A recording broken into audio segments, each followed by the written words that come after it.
ഗഗനോയിഡിൻ്റെ പുതിയൊരു എപ്പിസോഡിലേക്ക് എല്ലാവർക്കും സ്വാഗതം. ഞാൻ ബാബു.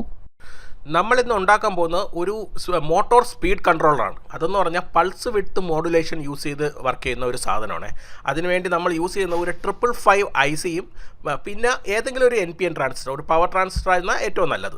സാധാരണ മോട്ടോറിലേക്കുള്ള വോൾട്ടേജ് അഡ്ജസ്റ്റ് ചെയ്തിട്ടാണ് നമ്മൾ സ്പീഡ് കൺട്രോൾ ചെയ്യുന്നത്. പക്ഷേ നമ്മൾ ഇവിടെ ചെയ്യുന്നതെന്ന് വെച്ചാൽ ഒരു പൾസ് വിഡ്ത്ത് മോഡുലേഷൻ, പൾസിൻ്റെ വിഡ്ത്ത് അഡ്ജസ്റ്റ് ചെയ്യുന്ന അനുസരിച്ചാണ് സ്പീഡ് കൺട്രോൾ ചെയ്യുന്നത്. അപ്പോൾ ഇവിടെ ഔട്ട്പുട്ട് ആയിട്ട് നമ്മൾ യൂസ് ചെയ്തേക്കുന്നത് 2N3055 എന്ന് പറഞ്ഞ പവർ ട്രാൻസിസ്റ്റർ ഓർ D882 എന്ന് പറഞ്ഞാൽ ലോ പവർ ട്രാൻസിസ്റ്റർ അല്ലെങ്കിൽ TIP122 എന്ന് പറയുന്ന സാധനം യൂസ് ചെയ്യാം. ഇനി നിങ്ങൾ യൂസ് ചെയ്യുന്ന മോട്ടോറിൻ്റെ പവർ ഇത്തിരി കൂടുതൽ ഉള്ളതാണെങ്കിൽ നിങ്ങൾ 2N3055 പോലത്തെ ഹൈ പവർ ട്രാൻസിസ്റ്റേഴ്സ് തന്നെ യൂസ് ചെയ്യണം. പിന്നെ ഈ ട്രാൻസിസ്റ്ററിനെ ഹീറ്റ് സിങ്കിൽ തന്നെ ഫിക്സ് ചെയ്തിട്ടും ഉണ്ടാവണം.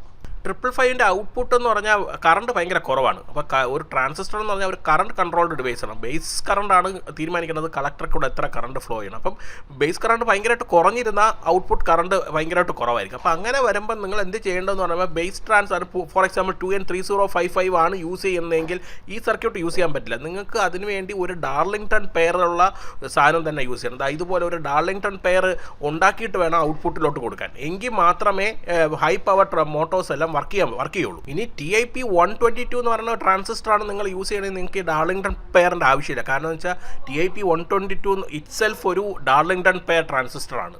ഇവിടെ ഞാൻ ടെസ്റ്റിങ്ങിന് വേണ്ടി യൂസ് ചെയ്തേക്കുന്നത് D882 എന്ന് പറയുന്ന ട്രാൻസിസ്റ്ററാണ്. അതിനകത്ത് ചെറിയൊരു ഹീറ്റ് സിങ്ക് ഞാൻ കണക്ട് ചെയ്തിട്ടുണ്ട്. ഞാനൊരു കോമൺ ബോർഡിലാണ് എല്ലാം അസംബിൾ ചെയ്തേക്കണം. ഞാൻ ഇതിൻ്റെ കണക്ഷൻ ഡയഗ്രാം പറയാം. ഇത് രണ്ടുമാണ് മോട്ടോറിലേക്ക് കൊടുക്കുന്നത്.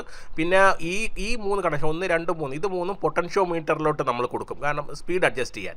പിന്നെ ഉള്ളതെന്ന് പറഞ്ഞാൽ പ്ലസും മൈനസും, ഇതും മൈനസും ഇത് പോസിറ്റീവായിട്ട് നമ്മൾ കണക്ട് ചെയ്യും. പിന്നെ നമ്മൾ ടെസ്റ്റിങ്ങിന് യൂസ് ചെയ്യുന്ന മോട്ടോർ ഇതാണ്. ഇതൊരു 1.2 ആംപിയറോളം വലിക്കുന്ന ഒരു മോട്ടോറാണ്. ഞാനിതിൻ്റെ വയറെല്ലാം കണക്ട് ചെയ്തിട്ടുണ്ട്. ഇനി മോട്ടോർ മാത്രം കണക്ട് ചെയ്താൽ മതി. ആ മോട്ടോറിൻ്റെ വയർ ഞാൻ കണക്ട് ചെയ്യാം. പൾസ് വിഡ്ത്ത് മോഡുലേഷൻ ഒരു ചെറിയൊരു കുഴപ്പമുണ്ട്. കാരണം ലോ സ്പീഡിലല്ല ഹമ്മിങ് വരും. കാരണം ലോ സ്പീഡ് എന്ന് വെച്ചാൽ പൾസിൻ്റെ വിഡ്ത്ത് കൂടുതലാണ്. അപ്പോൾ DC കമ്പോണൻറ്റ് ഭയങ്കരമായിട്ട് നിൽക്കുന്ന കാരണം നമുക്ക് മോട്ടോറിന് ചെറിയൊരു ഹമ്മിങ് വരും. പക്ഷേ അതൊരു വലിയ പ്രോബ്ലം ഉള്ളതല്ല. കാരണം വെച്ചാൽ പൾസ് പെട്ടെന്ന് ചേഞ്ച് ചെയ്യുന്നതുകൊണ്ട് വലിയൊരു ഇഷ്യൂ ഉണ്ടാക്കാറില്ല.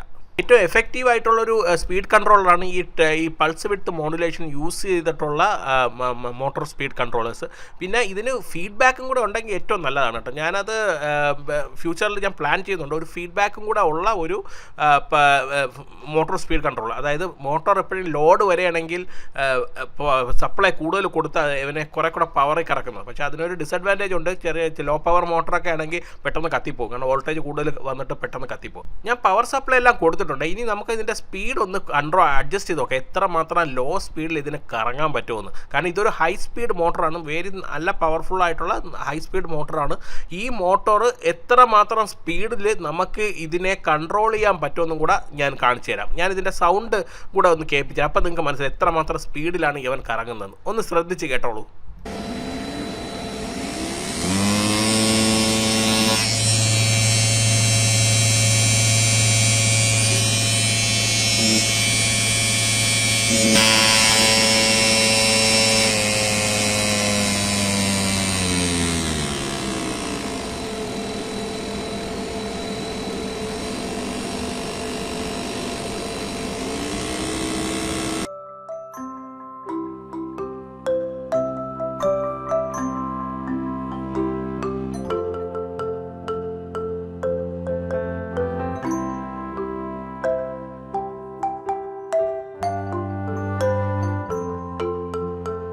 ഈ വീഡിയോ ഹെൽപ്ഫുൾ ആണെന്ന് തോന്നുകയാണെങ്കിൽ ലൈക്ക് ചെയ്യണേ. പിന്നെ നിങ്ങളുടെ ഫ്രണ്ട്സിന് ഷെയറും ചെയ്ത് കൊടുക്കണേ. പിന്നെ എന്തെങ്കിലും ഡൗട്ടോ സജഷൻസോ ഉണ്ടെങ്കിൽ വീഡിയോ താഴെ കമൻറ്റ് ചെയ്യാൻ മറക്കല്ലേ.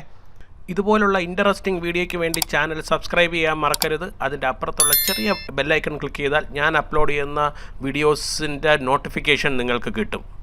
This is Gaganoid signing off. അടുത്ത വീഡിയോ അപ്ലോഡ് ചെയ്യുന്നത് വരെ ചെറിയൊരു ഇടവേള.